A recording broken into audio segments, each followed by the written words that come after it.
Alors, on se retrouve sur cette vidéo pour travailler le thème du tableau de variation.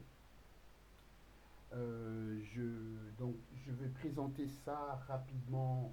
Encore une fois, on va présenter les choses simplement en trois points. Le contexte, pourquoi un tableau de variation. Deuxième point, étudier les variations de la fonction f, d'une fonction f.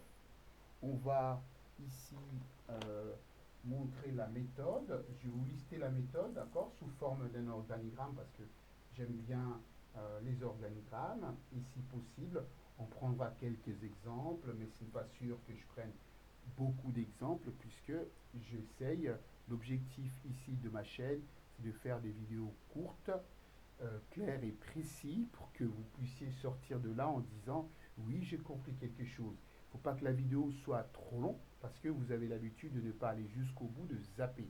Donc je vous demanderai de bien écouter pour que vous puissiez comprendre, arrêter la vidéo sans aller au bout alors que moi je vous promets d'avoir quelque chose de simple. Ce n'est pas du tout très intelligent. Donc il est très important de rester, d'écouter une vidéo du début jusqu'à la fin. Alors, le contexte. Vous allez voir que la vidéo que j'ai faite sur le tableau de signes la notion du tableau de signes va être utilisée ici dans le tableau de variation, puisqu'on a vu dans le cours que les variations de la fonction vont dépendre du signe de la dérivée de la fonction. C'est-à-dire que quand on a la fonction, donc là, quand on a la fonction, il faut absolument dériver cette fonction, étudier le signe de la dérivée, donc besoin de bien connaître la vidéo précédente sur le tableau de signes, d'accord. Et quand j'aurai le signe de la fonction, les signes, le ou les signes de la fonction, ça sera plus simple puisque je sais que à partir du moment où la fonction est positive, la dérivée positive, pardon, la variation de la fonction est croissante, la dérivée est négative, la variation de la fonction est décroissante, la dérivée est nulle, la variation de la fonction est une constante. Donc le contexte est pour dire tout simplement voir vidéo, d'accord, voir vidéo signe. Parce qu'on va l'utiliser, on va utiliser la notion du signe pour justement répondre à cette question qui est souvent marquée dans les problèmes, dans les zones essais, c'est-à-dire on va vous demander d'étudier ou de déterminer les variations d'une fonction. Voilà le contexte. Donc, pour réaliser le tableau de variation, on ne peut pas faire ce tableau de variation sans passer par la dérivée et sans passer par le signe de la dérivée. Alors, donc on a expliqué le contexte, c'est fait. On va passer directement par la méthode donc ici, étudier. D'accord. Étude. La question c'est étudier les variations. Alors, de f. F c'est la fonction. Rapidement sous forme d'un organigramme. Le titre c'est étude. D'accord. Étude de f. J'ai une fonction qui est donnée. L'organigramme, ça a un sens, c'est-à-dire le rond, c'est un titre, le parallélogramme, c'est une donnée, donc j'ai la fonction qui est donnée. Qu'est-ce que je fais de cette fonction? Ça, c'est une exécution, le rectangle. Je vais calculer, vous savez qu'un organigramme, je vous ai dit, on n'est pas là pour faire des phrases entières, juste avec le schéma que je vous propose, vous faites vos phrases dans la tête. Première étape, c'est même pas une première étape, c'est une donnée, c'est un titre ici, c'est un rond ou un ovale. Là, c'est un parallélogramme, c'est une donnée, et là, c'est une exécution. Je vais calculer la dérivée. La dérivée, vous savez le faire, d'accord. Et je vous proposerai donc une fonction simple pour calculer la dérivée. Ensuite, quand j'ai calculé la dérivée, et c'est là où la précédente vidéo sur les signes va rentrer en jeu, cette dérivée peut avoir plusieurs, je dirais, natures. C'est-à-dire, la dérivée peut être une dérivée avec une expression affine. Je sais comment je détermine le signe d'une fonction affine. Ça peut être la dérivée avec une expression carrée. Et donc, je sais comment je détermine le signe d'une expression carrée. C'est là que vient la vidéo précédente sur le signe. Quand j'ai calculé ma dérivée, donc je fais le tableau de signes, je dresse le tableau de signes de la dérivée. D'accord? Exécution, c'est moi qui fais le travail. Je continue ici. Quand je fais le tableau de signes de la dérivée, soit en même temps que le tableau de signes ou dans une autre question, on va vous demander d'en déduire. Donc, je vais en déduire. Donc, je mets une double flèche ici. Une double flèche qui signifie que à partir du tableau de signes de la dérivée, je fais le tableau de variation de ma fonction f. Et mon travail est fini. Ce tableau, je fais un tableau complet. C'est-à-dire que quand je dis un tableau complet, je calcule ici les images. Si je travaille sur un intervalle particulier de 0 à 100, donc il faut que je calcule les images en 0, en 100, et puis s'il y a des sommets, il faut que je calcule les images au niveau des sommets. D'accord? Et là, voilà, j'ai fini. C'est la fin. Voilà, c'est la fin.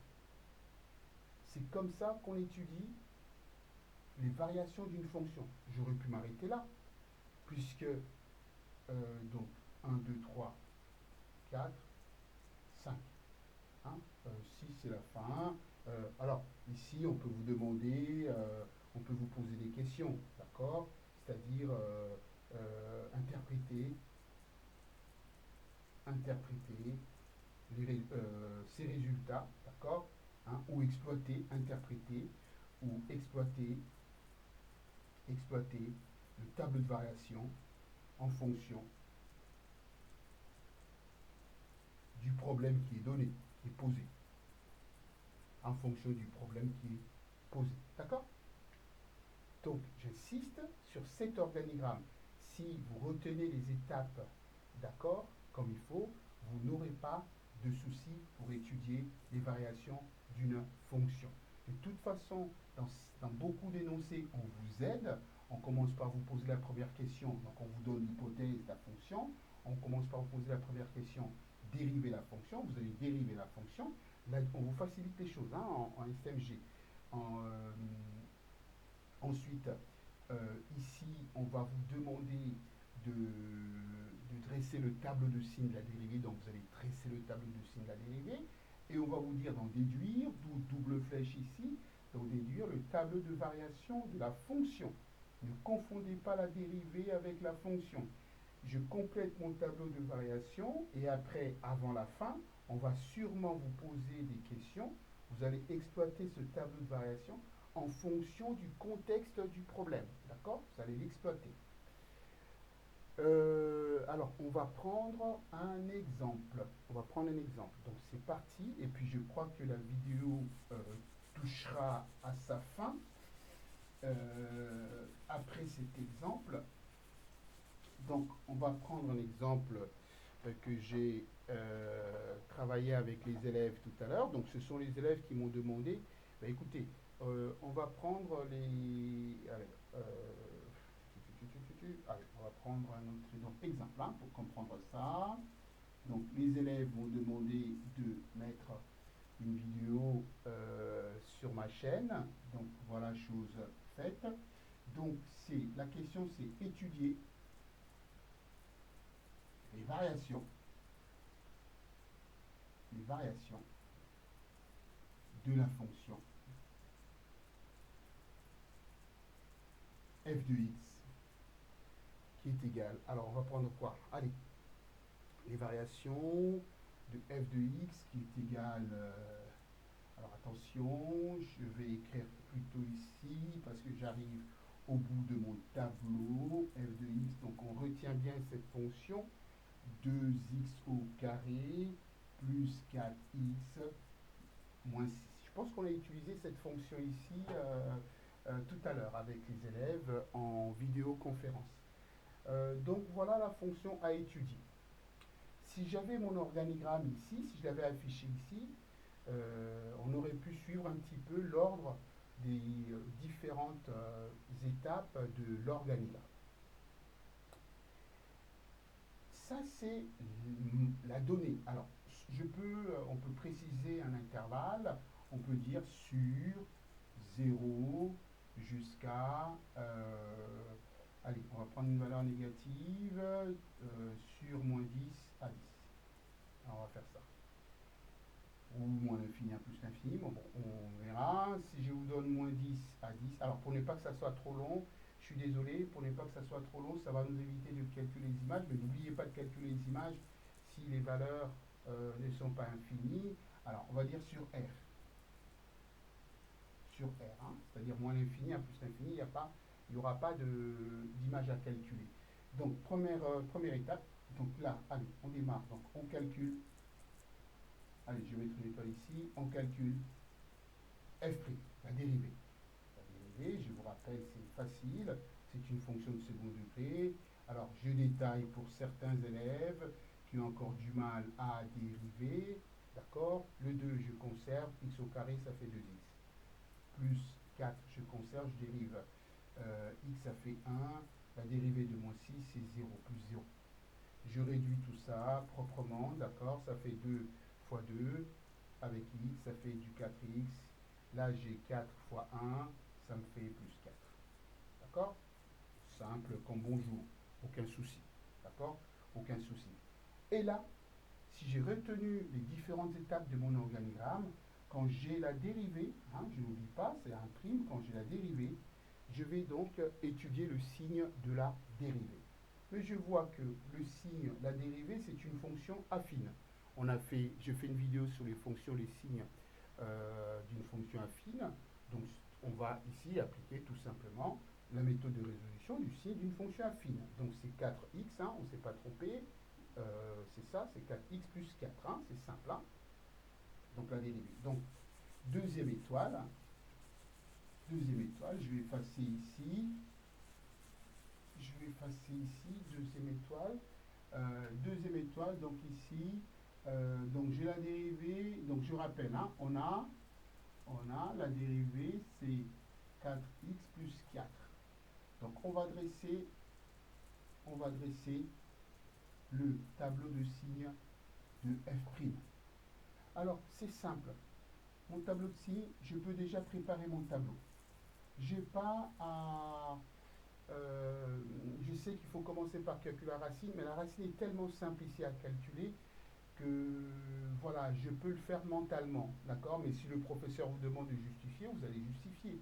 Donc je travaille, donc ici c'est x, ici, alors attention, ce n'est plus y, mais c'est là, alors je peux marquer y' si je veux, hein, mais c'est là, je peux marquer y' si je veux, pour que ça prenne moins de place, mais c'est f' de x, hein, c'est la même chose, hein, c'est le signe de la dérivée qu'on va mettre ici.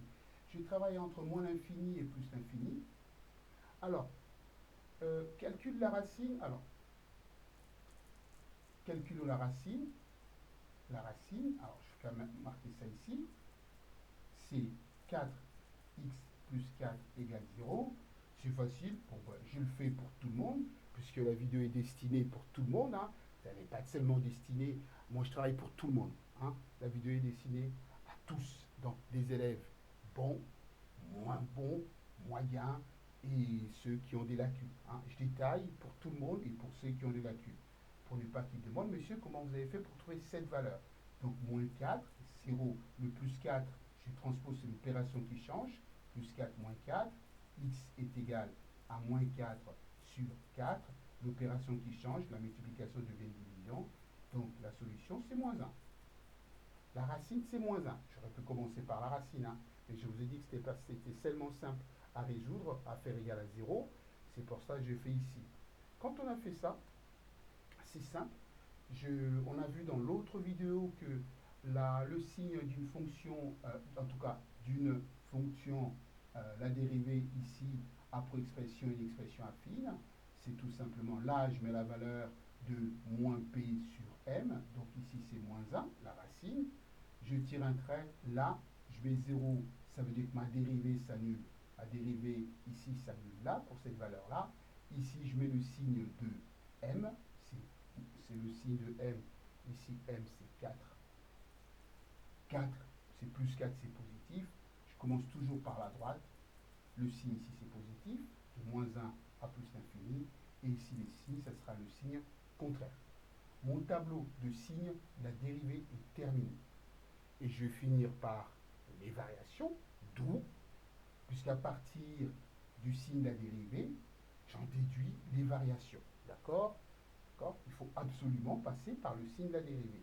Donc j'efface et je réalise, et je vais réaliser mon tableau de variation. D'accord? Alors, certains élèves mettent le tableau de variation à la suite, mais je vous ai toujours dit, c'est bien de séparer parfois, ou c'est bien de répondre aux questions. Quand on vous demande un tableau de signes, ben vous faites le tableau de signes, vous ne faites pas le tableau de signes et le tableau de variation après, puisque le tableau de variation va être demandé après. Donc ici, d'où, d'accord, j'en déduis le tableau de variation de la fonction de départ. Alors, pour faire le tableau de variation, j'ai besoin du tableau de signes. Regardez comment je fais. X, Y', moins l'infini, plus l'infini. Là, on a trouvé moins 4. Je tire le trait. On a trouvé plus ici et moins là. Et regardez, à partir du tableau de signes, j'en déduis les variations. Donc, vous avez juste les élèves qui ont compris le font très bien. J'ai juste à prolonger ici. Je prolonge cette partie, elle est un peu plus large pour pouvoir faire les variations. Les variations de qui? Les variations de Y. Variation de Y. Variation de Y. Là, c'est signe de la dérivée. Je prolonge mon trait. Je prolonge mon trait pour bien séparer les différents compartiments. Je sais par le cours que si la dérivée est négative, la fonction elle est décroissante. Si la dérivée est positive, la fonction elle est croissante. J'ai presque fini. Je vous ai toujours dit, si on vous propose un intervalle qui est défini, c'est-à-dire si vous avez des valeurs ici, par exemple 0 et 100, il faudra absolument calculer ici l'image de 0. Ici, il faudra absolument calculer l'image de 100. Et là, c'est l'image de 1. Donc, on calcule l'image de 1. On fait f de moins 1. D'accord? Alors, j'ai effacé la fonction. Je reprends la fonction. Je pense que c'est celle-ci. Donc, je remplace ma fonction. C'est 2 fois moins 1 au carré plus 4 fois moins 1. Et ici, j'ai moins 600. Je pense que la fonction, c'est ça. Alors, je peux calculer ça avec ma calculatrice. Alors, faites toujours de l'automatisme, c'est-à-dire entraînez-vous à calculer ça. Vous n'avez pas besoin de la calculatrice pour ça. Alors, je vais essayer d'aller vite. Ça fait moins 1 au carré, ça fait plus 1. Plus 1 fois 2, ça fait 2 ici. D'accord? Là, ça fait 4 fois, plus 4 fois moins 1, ça fait moins 4. Et là-bas, j'ai moins 6. D'accord? Là, ça fait moins 10 et 2, ça fait moins 8. L'image ici de moins 1, si je ne me suis pas trompé, c'est moins 8. Alors, c'est vrai que je n'ai pas voulu faire une vidéo trop longue, donc je n'ai pas ici mis des valeurs, des intervalles avec des valeurs fixes. D'accord? Donc on ne peut rien faire, on ne peut pas calculer ici. Mais si j'avais mis ici des valeurs fixes, j'aurais pu calculer et vérifier que la valeur que j'allais trouver ici est plus haute que la valeur qui est là. Et que la valeur que j'allais trouver ici est plus haute que la valeur qui est là. D'accord? Quand vous allez faire des limites, ici ça sera à moins l'infini jusqu'à moins 8, et là ça sera quand il y a infini ici, les limites, d'accord, c'est jusqu'où la courbe va, jusqu'où la courbe va monter. On sait que c'est une parabole, donc une parabole, la fonction est une parabole, donc une parabole va aller vers le haut, donc ça sera plus l'infini. On pourra mettre ici plus l'infini, et ici la parabole vient d'en haut, elle vient de plus l'infini. Donc on pourra mettre plus l'infini ici. Si on vous donne des valeurs, vous calculez les images. Voilà, chers élèves, j'espère que ces vidéos vous aident hein, et que vous avez compris ici sur cette vidéo donc comment on étudie une fonction. On commence par dériver. La dérivée, ensuite on calcule, on dresse le tableau de signe à dérivée, on en déduit le tableau de variation avec tous les calculs des images qu'il faut faire. Et entre cette vidéo et la vidéo sur le tableau de signes, il y a forcément un lien, puisqu'à un moment donné, quand on a calculé la dérivée, on va vous demander de dresser le signe de la dérivée. Et la dérivée, c'est une expression soit affine, soit du second degré, et soit autre chose, un peu plus compliqué parfois, mais l'histoire euh, vous donnera d'autres occasions de tomber sur d'autres fonctions. Voilà, merci beaucoup et à très bientôt. Au revoir.